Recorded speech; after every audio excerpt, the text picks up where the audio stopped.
τρίτη ενότητα στις μουσικές βραδιές του Εουδαϊκού Καλλιτεχνικού Νοέμβρη. Να πούμε για άλλη μια φορά ότι δεν δημιουργούμε πολιτισμό, ο Δήμος δεν δημιουργεί πολιτισμό, αλλά αναδεικνύει τον ήδη υπάρχον. Και πραγματικά, αναγνωρίσαμε μεταξύ μας 31 εικαστικούς, 31 ζωγράφους και πάνω από 50 δημιουργούς, ζωγράφους των συλλόγων. Είδαμε το συγγραφικό έργο αυτής της πόλης και αυτή τη στιγμή καταγράφεται η μουσική προσπάθεια. Ακούσαμε τις χοροδίες των συλλόγων. Συμμετείχαμε στις ροκ συναυλίες το Σαββατοκύριακο. Είδαμε το δημοτικό, το βαρβούτιο δημοτικό οδείο χθες. Και ο ιδιωτικός παράγοντας, η ιδιωτική πρωτοβουλία, επίσης συμβάλλει τα μέγιστα σε αυτή την περιοχή, στην Εορδαία και στην Πτολεμαΐδα. Έτσι λοιπόν σήμερα έχουμε το οδείο, το μουσικό οδείο του κυρίου Μανθέου, των αδελφών Μανθέου. Η τετράφωνη χοροδία και μεικτή ορχήστρα του Οδείου Αδελφών Μανθέου λαμβάνει μέρος στα 100 χρόνια από την απελευθέρωση της πόλης μας με ένα ξεχωριστό αφιέρωμα σε τραγούδια και συνθέσεις δημιουργών του ελληνικού πενταγράμμου. Χατζηδάκης, Ξαρχάκος, Θεοδωράκης, Μαρκόπουλος, Λοΐζος και άλλα. Το αφιέρωμα αυτό αποτελεί ένα πάνθισμα της 12χρονης πορείας, τόσο της χοροδίας όσο και της ορχήστρας που έδωσε πολλές εμφανίσεις στην πόλη μας, όσο και πανελλαδικά σε συνεργασία με μεγάλους καλλιτέχνες και ερμηνευτές.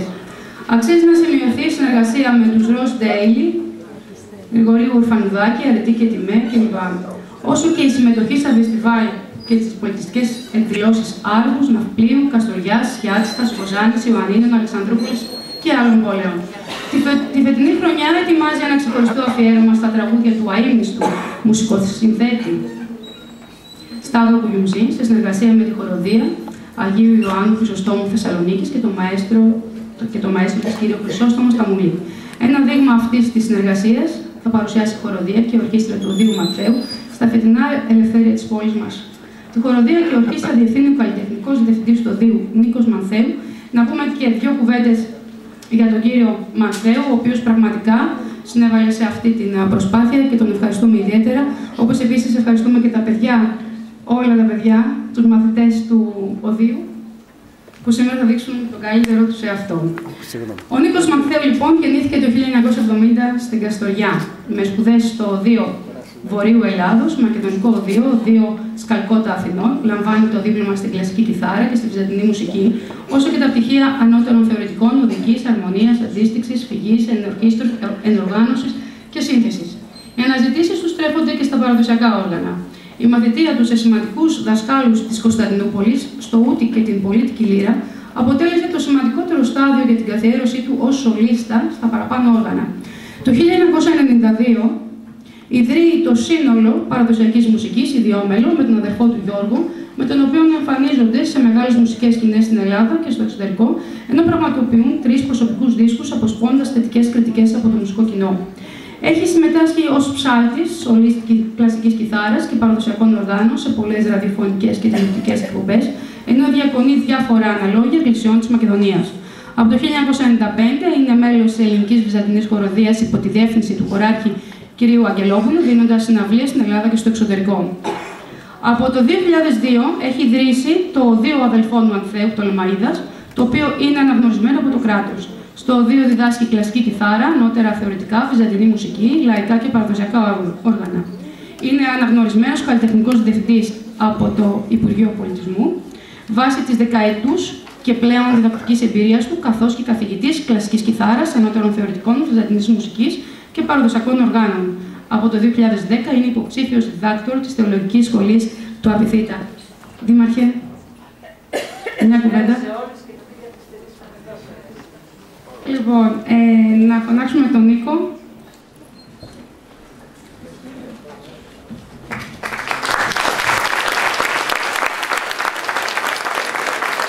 Να μας πει δύο κουβέντες, ενώ εμείς δεν έχουμε τίποτα άλλο να του δώσουμε, παρά ένα αναμνηστικό για να θυμάται τη σημερινή ημέρα και τη συμμετοχή πραγματικά της σχολής του σε αυτή την εκδήλωση στα 100 χρόνια από την απελευθέρωση της πόλης μας.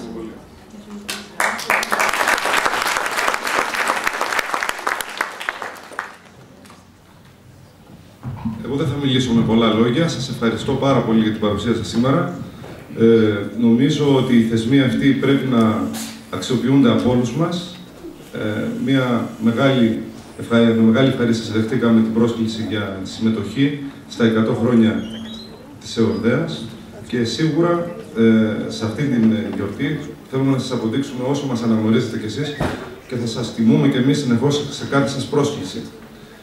Σήμερα με το οδείο μας έχουμε ένα αφιέρωμα το οποίο το ακούσατε, αφορά τους συνθέτες του ελληνικού πενταγράμμου. Δεν θα αργήσω περισσότερο, αλλά θα ευχαριστήσω θερμά και τα παιδιά τα οποία εδώ και χρόνια συμμετέχουν και μάλιστα έχω καλέσει και μαθητές οι οποίοι πλέον είναι φοιτητές και συνδράμουν μαζί μας σήμερα. Είναι για μένα ιδιαίτερη συγκίνηση όταν βλέπω παιδιά που ήταν πολύ μικρά τώρα να έχουν φτάσει ψηλά, να έχουν αγγίξει θέσεις ψηλές και στη μουσική.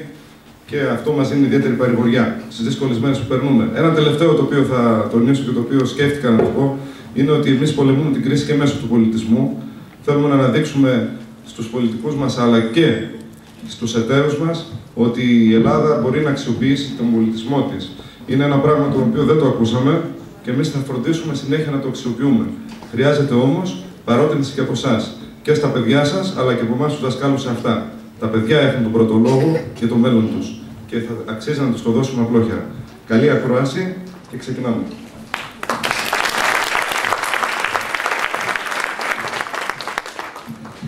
Καλησπέρα, κυρία Δήμαρχε, πατέρα, αντιδήμαρχοι, δεν βλέπω, φίλοι όλοι εσείς του Οδείου. Συμμετέχουμε όλοι μαζί στα 100 χρόνια της απελευθερωμένης Πτολεμαΐδας και αυτό που ήθελα να κάνω είναι να μιλήσουμε για ελευθεριά. Πριν από αυτό, ζούμε σε καιρούς δύσκολους. Θα σας διαβάσω λοιπόν κάτι. Το 1931, πιο πριν μάλλον να σας πω ότι ήθελε να παρευρίσκεται μαζί μας και ο Περιφερειάρχης, ο κύριος Δακής, μας έστειλε ένα χαιρετισμό. Δεν θα καθυστερήσω με πολύ εγκάρδιους και πατριωτικούς χαιρετισμούς, όπως λέει, προς τον Νίκο Ματθαίου, που μας αγαπάει ιδιαίτερα, αλλά λόγω ανηλυμένων υποχρεώσεων δεν μπορεί να βρίσκεται εδώ. Το 1931, λοιπόν, η εφημερίδα Κόσμος της Ουάσιγκτον προκήρυξε ένα διαγωνισμό για τον ευστοχότερο χαρακτηρισμό ενός λαού. Το πρώτο βραβείο, με ομόφωνη απόφαση της Επιτροπής, απέσπασε ο δικαστής Κέλλη για τον χαρακτηρισμό του Έλληνα. Ο χαρακτηρισμός είχε περίπου ως εξής. Μπροστά στο δικαστήριο της αδέκαστης ιστορίας αποκαλύφθηκε ο Έλληνας εξ αρχής κατώτερος των περιστάσεων, αν και κατήχε τα πρωτεία από άποψη διανοητική. Ο Έλληνας είναι ευφιέστατος, αλλά και αλαζόνας, δραστήριος, αλλά και αμέθοδος, φιλότιμος, αλλά και γεμάτος προλήψεις, ανυπόμονος, αλλά και πολεμιστής. Έχτισε τον Παρθενώνα και τον άφησε αργότερα να μεταβληθεί σε ερείπια. Ανέδειξε τον Σοκράτη για να τον καταδικάσει να πιει το κόνιο. Θαύμαζε τον Θεμιστοκλή και τον εξόρισε. Ανακήρυξε δίκαιο τον Αριστίδη, αλλά τον εξωστράκησε. Δημιούργησε το Βυζάντιο και το άφησε να πέσει στους Τούρκους. Έκανε την Επανάσταση του 1821 και τη διακινδύνευσε. Κάλεσε το Καποδίστρια και τον δολοφόνησε. Δημιούργησε το 1909 και το λησμόνισε. Τριπλασίασε την Ελλάδα και την εξέθεσε στον κίνδυνο να τη χάσει. Κόβεται τη μια στιγμή για την αλήθεια και την άλλη στιγμή μισεί αυτόν που αρνείται να υπηρετήσει το ψέμα. Παράδοξο πλάσμα, ατίθασο, ημίκακο, αβέβαιων διαθέσεων, σοφόμορο και εγωπαθές. Αν θέλετε θαυμάστε τον, αν προτιμάτε λυπηθείτε τον, αν μπορείτε ταξινομήστε τον. Αυτή είναι η άποψη των Αμερικανών το 1931 για τους Έλληνες. Σήμερα θα ήταν χειρότερα. Εγώ όμως τη Δευτέρα, και μιλώ προσωπικά, βρισκόμουν στην παρουσίαση ενός βιβλίου εξαιρετικού. Πρώτη φορά πήγα σε παρουσίαση βιβλίου στη Θεσσαλονίκη, στο Βελίδιο, που μέσα ήταν 1000-1500 άτομα. Ούτε αυτοί είχαν ξαναδεί. Ήταν το βιβλίο του Φράγκου Φραγκούλη, «Ποιοι Τούρκοι, ποια Τουρκία». Δεν κάνω διαφήμιση στο βιβλίο, θα ακούσετε πολλά γι' αυτό. Όταν έφυγα όμως, ακούγοντας όλους αυτούς τους καθηγητές του Απιθύτα, αισθάνθηκα περήφανη ως Ελληνίδα. Πήρα λοιπόν, όταν γύρισα, τύπωσα τους 158 στροφές του ύμνου στην ελευθερία Ξέρετε, το βγάλαν στο βιβλίο Guinness. Λέει ο μεγαλύτερος εθνικός ύμνος όλων των εποχών. Είναι ανίδεη και ανιστόρητη. Ο εθνικός μας ύμνος δεν είναι 158 στροφές. Ο ύμνος στην ελευθερία είναι 158 στροφές. Και εμείς από αυτόν δανειστήκαμε τις δύο πρώτες και τις κάναμε τον εθνικό μας ύμνο. Πήρα λοιπόν και διάβασα τις 158 στροφές στα παιδιά στο σχολείο.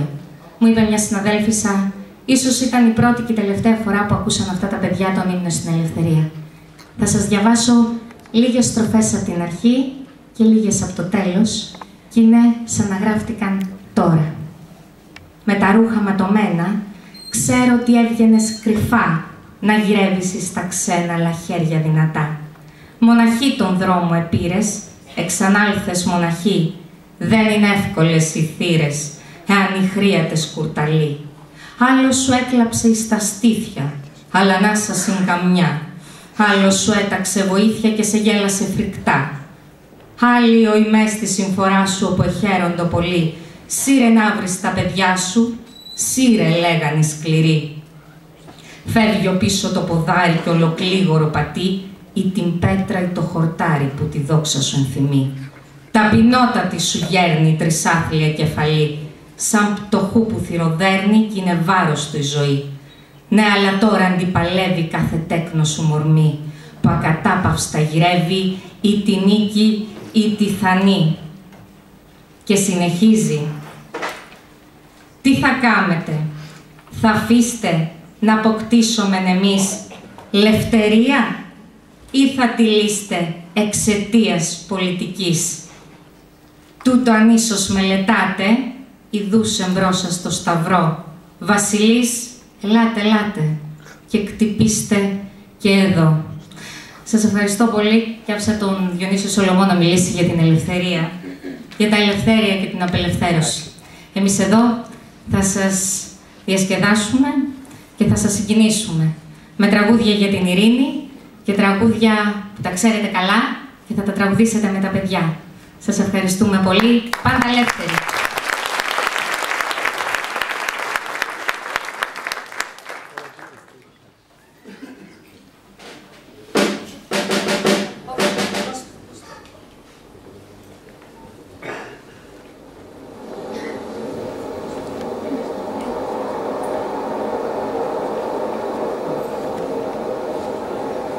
Ειρήνην, τούτ είναι μόνον όνομα, το δέργο πάσης προς πάσας τας πόλης, αΐ πόλεμον ακήρυκτον κατά φύσιν είναι.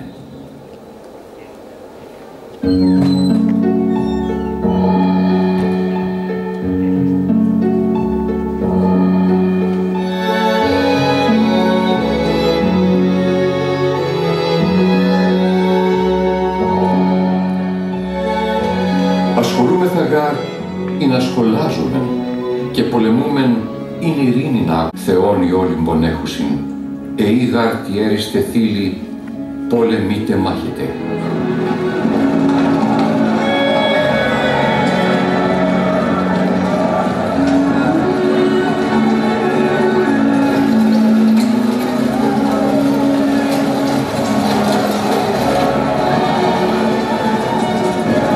Ουδείς γαρού το ανόητος εστί, ως της πόλεμον προειρήνης ερέεται.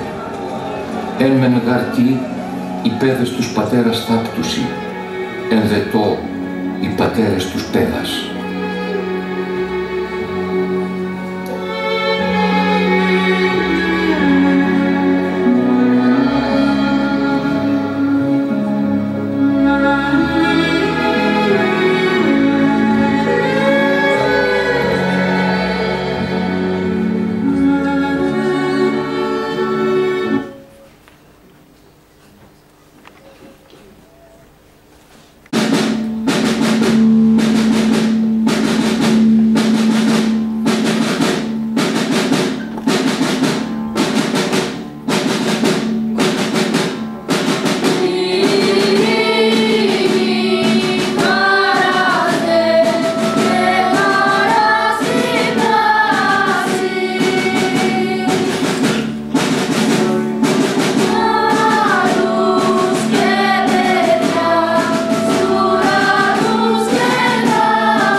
μάτια, με ένα ζεμπίλι στα χέρια του γεμάτο φρούτα.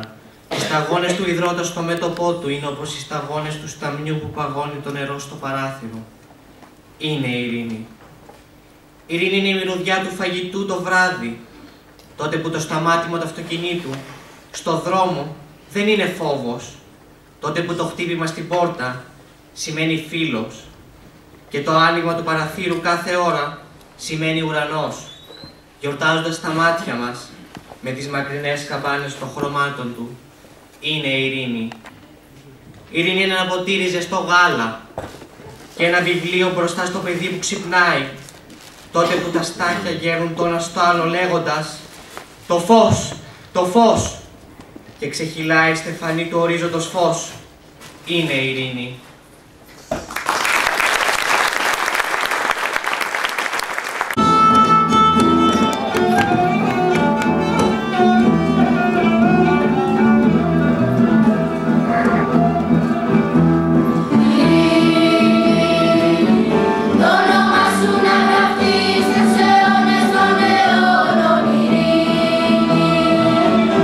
Όνομα σου να γραφτεί στα κανόνια που σκουριάζουν ειρήνη.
και ούτε μένω στις κλωστές.